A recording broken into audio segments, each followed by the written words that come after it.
Oregon fans, what's going on? How we doing? Thanks for tuning in to another episode of the Ducks Dish podcast. It is Sunday, November 20th, 2022, and boy, do we have a game to talk about today. Oregon guts out a 20-17 win over the Utah Utes at home in Eugene at Autzen Stadium. A huge bounce back win for the Ducks after losing last week's rivalry game to the Washington Huskies.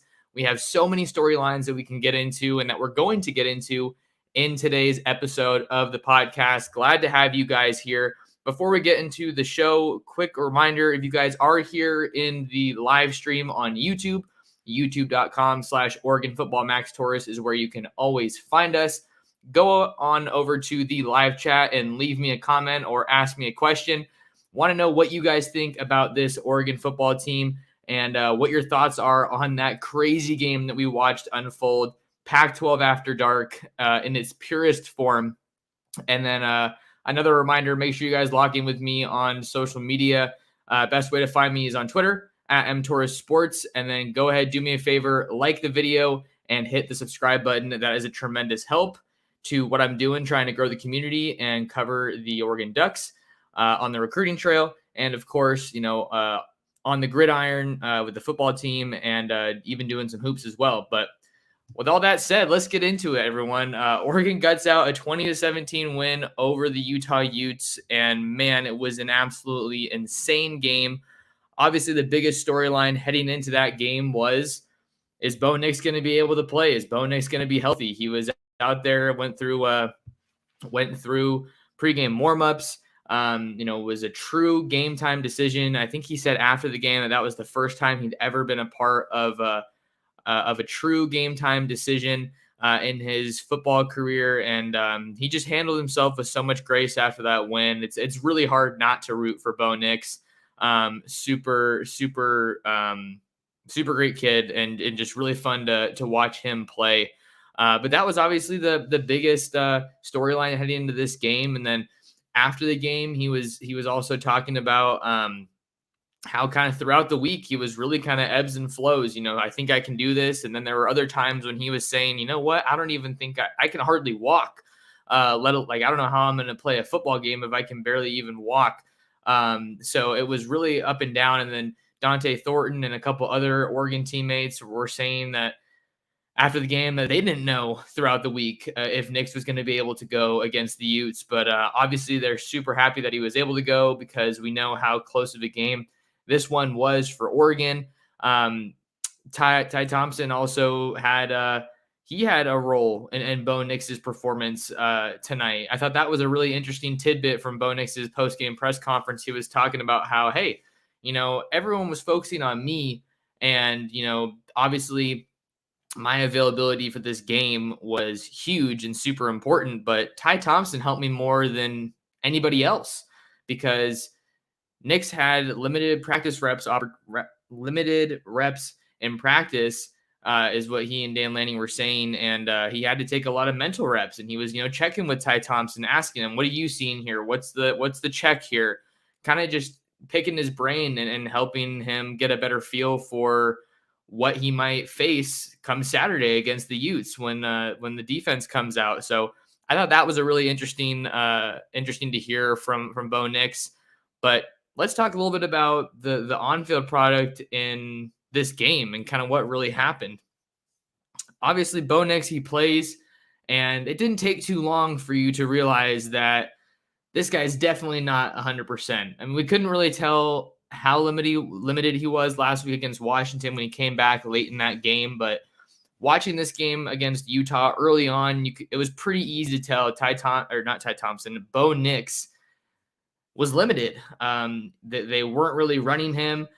He was relatively stagnant in the pocket with his footwork. You definitely held your breath a little bit on the few times that the pocket collapsed. He only got sacked once, so that was obviously a good development for Oregon. That they only allowed Utah to get home once. But I think Bo's limited mobility really coincides with another major offensive storyline from this game. And that is that Oregon couldn't run the ball. the Ducks could flat out not run the ball against the Utes, and that almost came back to bite them in a major way. Just 59 rushing yards against the Utes, and that's the first time that Oregon's been held under 100 yards rushing in a game since the last time they played the Utes in the 2021 Pac-12 championship in Las Vegas. So Utah essentially, for all intents and purposes, took away Oregon's bread and butter.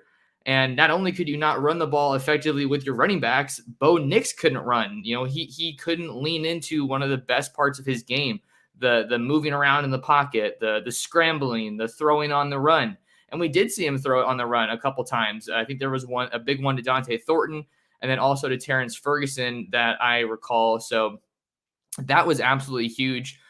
Just tracking his ability throughout the game. And he ended up turning in a pretty solid stat line, 25 for 37 with 287 yards and 1 touchdown. Only ran the ball twice for a total of -3 yards on the ground. So that just shows you how limited he was from a running capacity. But I just think for Bo Nix, another thing that was really interesting going back to his presser, he was just talking about, I feel like I owed it to my teammates to at least give it a try, to have them give it my all. And he said multiple times going throughout the week that he wasn't the only one that was battling injuries. It sounds like a couple of the players were maybe not super healthy in terms of just actually being sick, not in terms of being banged up. So Bo Nix wasn't even the only injury storyline that we were monitoring heading into this game. Alex Forsyth looked like he was in full pads and going through some, I don't know if he went through warmups, but he was in full pads before the game. And then the game starts and he's not able to go. So Ryan Walk has to shift over to center. And let's not forget, Ryan Walk wasn't even a guarantee to play in this game against Utah. He was also hurt. We know after he got hurt last week that Jackson Powers Johnson came in to play some center. And fortunately for Oregon, with Ryan Walk having to slide over from guard to center, we also saw the return of Stephen Jones, who hasn't played since week 2 against Washington.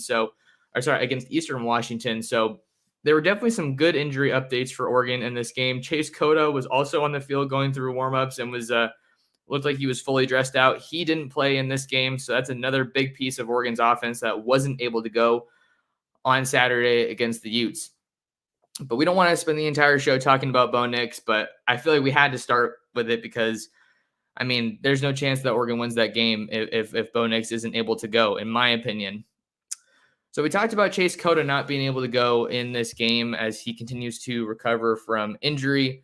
But fortunately for Oregon, they had some other guys step up in a big, big way. And I think you got to start with Dante Thornton. And you also got to talk about Chris Hudson. Chris Hudson, I think he had 4 catches on the opening drive for the Ducks. So he was in a groove really from the get-go. Didn't finish with a crazy stat line, but he caught 9 of his 12 targets for a total of 56 yards.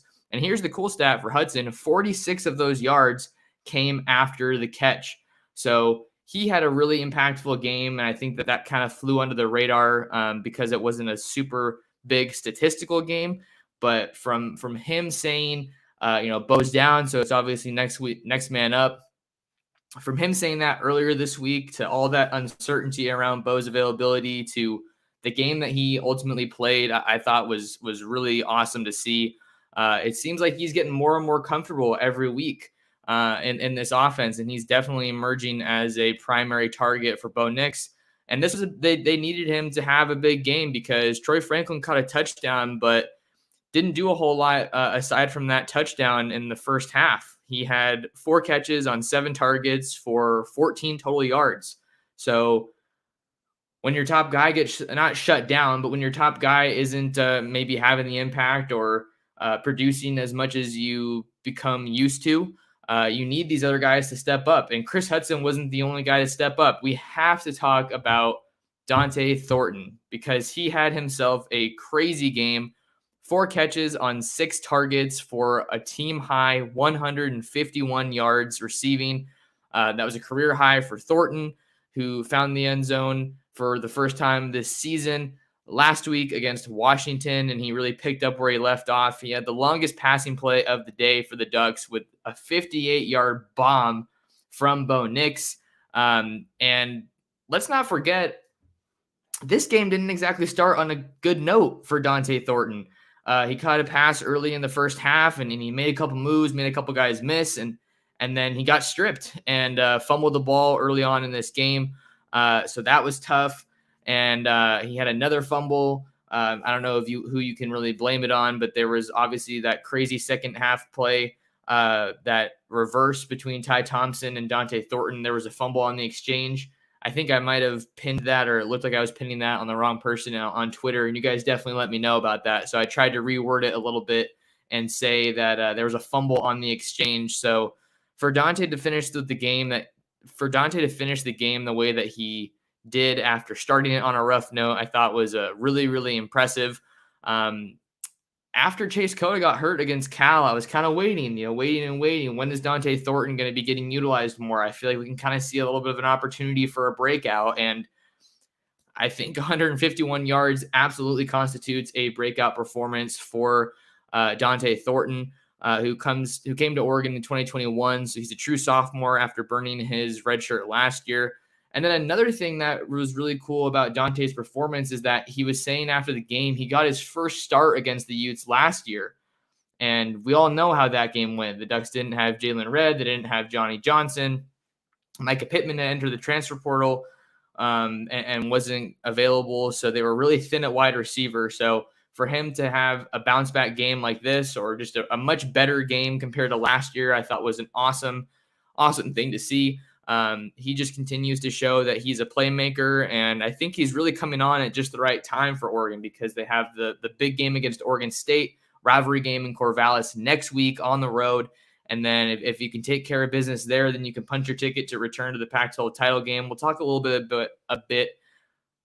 bit more about what's ahead for Oregon after we talk some more about the offense. Then we'll talk about the defense and get into kind of what's ahead a little bit later on in the show. But those were kind of some of the really big stories for this Oregon team on offense, is that guys really stepped up in the passing game because Bo couldn't run and nobody could run. Noah Whittington and Bucky Irving both had 10 carries, and they combined for 63 yards. And Bucky Irving had that touchdown early in the game, but then the run game really, really faded away. 25 carries, so 25 run plays compared to 37 pass plays. You could obviously see that Oregon was favoring the passing game because they didn't feel comfortable running Bo. So that's just a smart decision from Kenny Dillingham and Dan Lanning there to not run Bo. But we have to talk, before we switch to defense, we have to talk about the start of that second half for Oregon. So I want to say that Utah got the kickoff to start the second half. Someone can correct me if I'm wrong, but I'm pretty sure that Utah started the second half with the ball. So great start coming out of the locker room for Oregon. You get a stop, you get the ball back to your offense, which entered the half, on a high note. And then for some reason, Ty Thompson comes out at quarterback with the offense and snaps the ball and then starts running to his left, and then sweeping around is Dante Thornton. And then Ty Thompson, kind of pitches it up on a little bit of a shovel pass. And that's where the fumble happened on that exchange. And then Utah just grabs the ball and waltzes into the end zone for a scoop and score. And at that point, you just felt like, okay, wow, that was a pretty terrible way to start the offense in the second half after you had been so effective in the first half. And then after that, it just kept tumbling and tumbling and tumbling. And Oregon wasn't able to get much going, and Utah was starting to get into a groove. Dalton Kincaid was doing well. Tavion Thomas had a decent game, 19 carries for 55 total yards. The Utes ran for 156 yards against Oregon, averaging 4.3 yards a pop. But ever since that scoop and score on that fumble, it really felt like Utah was taking control of that game. Oregon was kind of trying to inch it out, just do enough on both sides of the ball. And the defense kept getting some stops, and the offense wasn't able to get much going. So for the first time this season, it really felt like the defense was carrying the offense. Just 20 points is crazy. Last week against Washington was the first time that Oregon had been held under 40 since that game against Georgia. So just if you're looking at a numbers standpoint, Oregon's offense was not itself, obviously, on Saturday night against the Utes. So Dan Lanning was asked about that question in the post game. What was the strategy? What was kind of going on there? And he was saying, you guys can critique that. That was That I'm paraphrasing a little bit, but that was not a good call. Obviously didn't work out, and great learning experience, learning moment for me and the coaching staff. So I was surprised as all of you were to see that play called for Oregon, because it just didn't make any sense, and it quite literally almost cost them the game because everything spiraled out of control from that point. It was really hard for Oregon to find a groove on offense after that. It just totally took the wind out of their sails. The only other offensive storyline that I kind of wanted to talk about was just the last play that got that first down. Bo was asked about it, and he was saying, it was only a yard. The coaches asked me if I, felt comfortable running this, and he was saying, yeah, I mean, they haven't run me all that much in this game, so I could get him a yard. And he kind of awkwardly jumped forward, dove to get that first down, and we all know what happened after that. So the story with Oregon's offense against Utah was Bo Nix battling adversity, just being an absolute gamer. We already knew that he was like that, but to see him play the way he did against the Utes was phenomenal. Run game got shut down for the most part, and we saw guys like Dante Thornton and Chris Hudson and Troy Franklin all step up to deliver in this game. And now we got to talk a little bit about the defense, because, man, this was like the best game that Oregon's defense has played all year. And we'll do that after we take a short break. For those of you listening to us on audio, don't go anywhere. We got more Oregon versus Utah breakdown for you after this.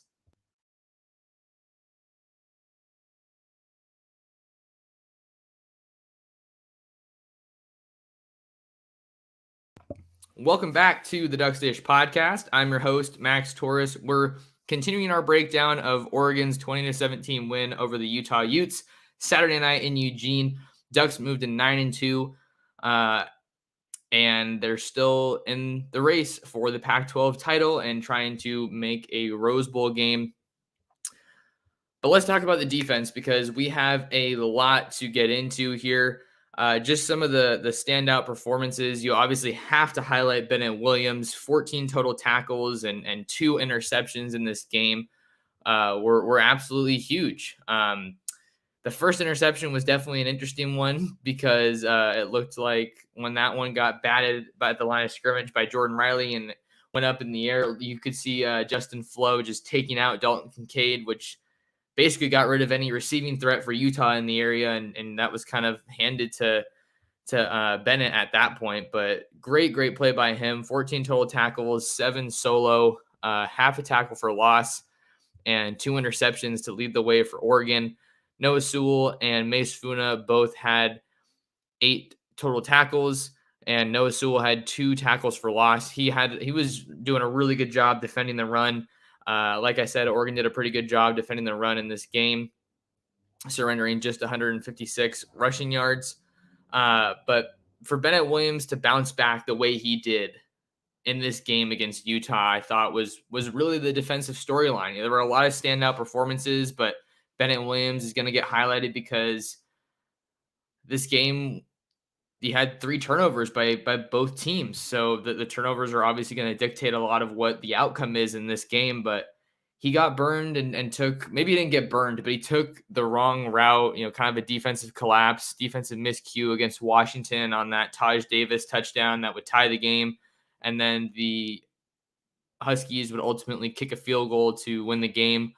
But this was a big opportunity for Bennett to bounce back. And really this whole defense, after how they played last year against the Utes in both of these games, to also have to overcome Jamal Hill getting ejected. That was another thing that was a bit of a shocker, to see Oregon just continue to have to battle against these targeting calls. And then I'm sure we'll talk to Dan tomorrow on Monday, and they'll finally win one of these targeting appeals. But that was or maybe no, they don't have to do that, because Jamal Hill got ejected in the first half, so I don't think he's going to be missing any time against Oregon State. So I guess that's maybe a silver lining here. But you wanted to have Jamal Hill. He's one of your bigger safeties, one of your better defensive backs, a guy whose play style and frame, I think, really kind of fits what you want from a defender who's going to be helping you slow down the tight ends. And Utah's tight ends are among the best in the country. Brent Keithy is banged up, so it was just Dalton Kincaid that they really had to focus on in this game. But the story really starts, like I said, with Bennett Williams, who had 2 interceptions, which was awesome. But another big piece of Oregon's defensive success against Utah was the defensive line. This was the best game that Oregon's defensive line has played all year. And they didn't get a sack, which is kind of interesting because you wouldn't expect me to say that after saying it was the best game for Oregon this season. But just the knockback that they had at the line of scrimmage was the best that they've had in quite a while. And Lanning was talking about how that had to be a big piece of this game, is that they're going to have to win that battle at the line of scrimmage. And clearly last year that was not something that they did. He was asked about the defensive line, and I have the quote here. Lanning said, "We talked about how this team likes to run a lot of outside zone stretch plays. The way you win that is to knock back at the line of scrimmage, reestablish the line of scrimmage. I thought that showed up in a lot of the negative plays we were able to create. Several of those incomplete passes and interceptions were because of tip balls or guys in throwing windows. It's something we didn't do very well last week, and those guys knew it was something we had to improve on. It showed up and made a big impact on this game." So if we're talking about the defensive line, we can't do that without talking about Casey Rogers, without talking about Brandon Dorless, without talking about Keon Ware-Hudson, without talking about Jordan Riley, because all those guys had standout games. And I think it really started with Jordan Riley, who got his hand in the passing lane that got that first interception for Bennett Williams. But Keon Ware-Hudson also got his hand up and helped force a turnover against the Utes. And it was a game that they really needed, because if you watched either of those Utah games last year, Oregon got dominated at the line of scrimmage. And you knew that that was going to be a huge test for Oregon in this game. How are you going to respond? Are you going to be physical enough to step up to the occasion, to rise to the occasion? And it was just play after play after play, particularly on defense, because we all know the offense had an off night. But that Utah offensive line had their hands full, man. Whether it was Noah Sewell getting into the backfield, Casey Rogers getting into the backfield, he came up with some huge plays. I know he had some big tackles on third down. He's just kind of quietly flown under the radar as one of the best transfer portal additions for this team, or one of the best defensive players on this team, flat out. I think if you're asking who the best defensive player has been for Oregon this year, a lot of people are going to be pretty quick to tell you, I think, Christian Gonzalez or Noah Sewell, who's kind of up there, obviously, as one of the bigger names on this team. DJ Johnson and Brandon Dorless have both had some breakout games this year, but this is the kind of game that the Oregon defensive line needed. So you have to give Coach Tony Tuioti a ton of credit. And Casey Rogers and Jordan Riley both came over with Coach Tuioti from Nebraska as two guys that have played a lot of football, and they're making their impact felt, especially with Popo Amavai out for the year. Those guys, they ended up taking on larger roles than they maybe expected. So they've just been super pivotal to the success of this Oregon defense, specifically stopping the run. That's what they've excelled at. But there were a lot of plays in this Utah game where I think, there wasn't a sack, but there was pressure, or you were getting a hit on Cameron Rising here or there. And it's important to note that Cameron Rising wasn't 100% either. He had some runs. I think he was more comfortable running, obviously, than Bo was. But I was actually texting our Utah publisher during the game, and he was saying that Cameron Rising wasn't 100% either. So you kind of had that battle going back and forth. But let's see here. What other notables do we have on the Oregon defense? They had their season best 6 pass breakups against the Utes. So some really good pass defense in terms of just kind of wrecking havoc and being pesty on defense. 3 takeaways in one game matched a season high for Oregon. And then 3 points allowed in the first half equaled the season low allowed in an opening half. The only other performance there, you had them, the Ducks, allowing 3 first half points against Stanford. So this is a big game for them. And I think that it comes at just the right time, because I don't think, with Bo Nix being hurt, you didn't necessarily expect Oregon's offense to be its normal self, to be firing on all cylinders, to be, putting up all these yards. I don't think you expected it to be that bad, but you didn't expect the Oregon offense to have like a super strong night because once you saw how limited Bo Nix was. But for Oregon's defense to have the game that they did, I don't want to say that they're peaking, but they're certainly playing some really good football at just the right time.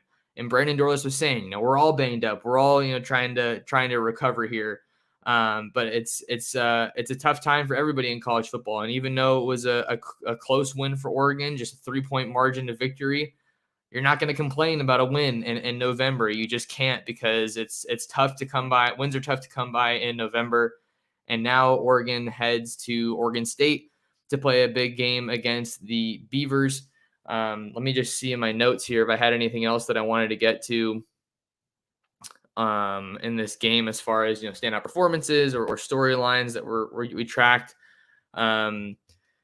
Looking at the defense, so Christian Gonzalez, 11th straight start since joining Oregon, 29th start of his college career. He had some really good plays in this game. He had a good pass defense in the end zone early on in that game. So it was definitely a great game from him that you wanted to see. And you saw a bunch of different guys kind of come in when Jamal Hill got ejected. Steve Stevens played a lot.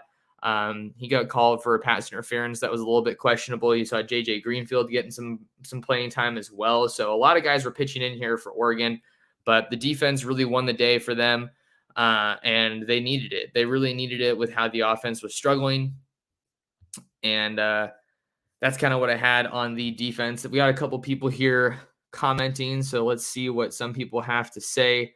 Cameron says, so happy that Dan Lanning is our head coach, but sometimes I feel like the offense gets too cute and ends up hurting themselves. Thoughts? Yeah, I think that's a question that I was asking myself, or that's something I found myself saying quite a few times in this game. Obviously you have that first play of the second half that was pretty surprising and a massive head scratcher, but there were a lot of screenplays that I thought, they found mixed success on the screens, and there were some other plays where I thought they were kind of getting cute.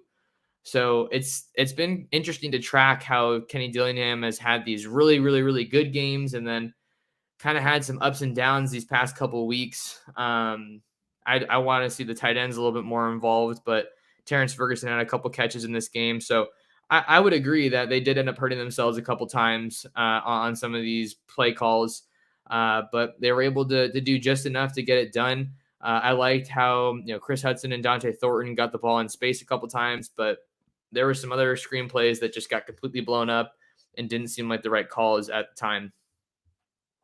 Raymond says, did anyone predict that the Ducks versus Utes would prove to be a defensive struggle? Not necessarily. I thought, I was of the mindset that if Bo Nix was able to go, that this would be more of an offensive shootout rather than a defensive struggle. Seeing that there were a lot of turnovers by both teams that really created these massive momentum shifts. So I think that Utah clearly isn't as good as they were last year, but they still have a lot of really good pieces in place. Cameron Rising's awesome. Dalton Kincaid, Tavion Thomas, Micah Bernard, Clark Phillips is one of the best defensive backs in the country, and he obviously made his impact felt with an interception in that game. So I don't think I saw it to be a defensive struggle. I didn't think it was going to be a defensive struggle, but I'm kind of glad that it was, because Oregon's defense really stepped up. And like I was saying earlier, I think that they needed a game like that to kind of get where they want to go and to build some more confidence. Mikey G is in the building. He's a frequent supporter of the show. He says 0 vocal cords left. Thumbs are 100% though. So let's go. Let's go, Ducks. What's up, Mikey? Thanks for stopping by. He said, if I was at that game, my vocal cords would be shot too. Matthew says, man, that was a fun game. It was so cold. Yeah, I was at the game last week against Washington, and that was in the low 40s, high 30s. And I think this game was closer to the low 30s. So it was absolutely a brisk night in Eugene. Mikey G says, Bo rightfully gets the attention for this win, but we don't walk away with it without the incredible depth, toughness, and talent on our O-line. Bo was back there most of the day, just standing tall. Yeah, and I tried to kind of allude to that a little bit, just talking about the depth that Oregon was fortunate enough to have, seeing that Stephen Jones was able to make his return and Ryan Walk had to move over. Marcus Harper had some really good plays. I saw him get some pancakes. Big Sala had some awesome blocks on screen plays. So I think that you got to give some credit to the O-line, given how pass heavy Oregon's game plan was. But I will say that I was shocked that Utah was able to stifle Oregon's ground game the way that they did, because I feel like Oregon should be able to run the ball against almost anybody in the country. And that would I'd maybe emerge from this game against against Utah from an Oregon perspective, a little bit concerned about the run game, but opportunity to bounce back nonetheless against Oregon State. Josh Shepard says that was painful to watch. Yeah, it felt like at a certain point that you just wanted this game to end. Oregon had the lead rather, but Utah was not going away. So you just kind of wanted the game to end if you were an Oregon fan, about, wow, you're really holding your breath here. There were so many momentum swings that Oregon was able to navigate, and I think they kind of made this harder on themselves than they needed to. Dan Lanning said there were a lot of mistakes during his post-game press conference, but the bottom line, the defense showed up and made plays when they were needed the most. So I think that's something you absolutely have to hang your hat on, is the defensive stops and the takeaways. Josh says, this was the first game I've seen where we looked like we abandoned the run, but we also did not run the ball all that well, probably because of Bo's inability to be a threat running. Yeah, and I think that that's an interesting thing to monitor, is just, how Bo's ability to run affects the overall ground attack. I think maybe they just weren't seeing the looks that they wanted, or it was easier for them to stack the box on some runs.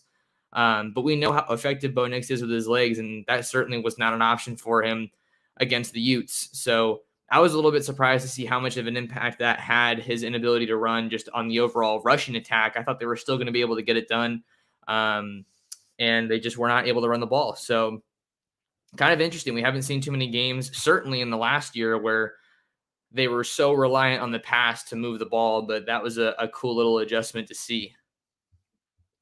Brian Thompson says, huge character win, nail biter to the end. My statement moment was the impressive outpouring of love/cheers for Bo's 1.5 yard run at the end.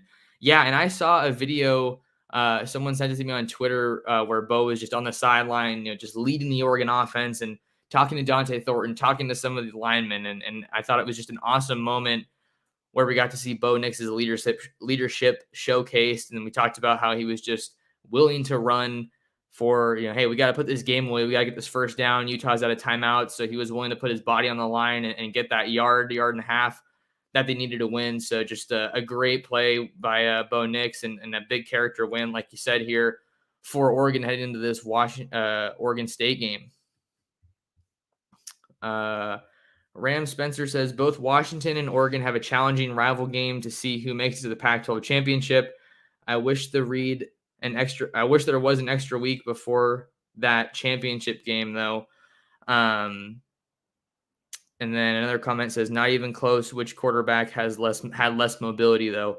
Yeah, so now that we're looking ahead to next week, Oregon hits the road to Corvallis to play Oregon State. Oregon State's coming off a commanding win over the Arizona State Sun Devils. They were on the road in Tempe yesterday to get that win.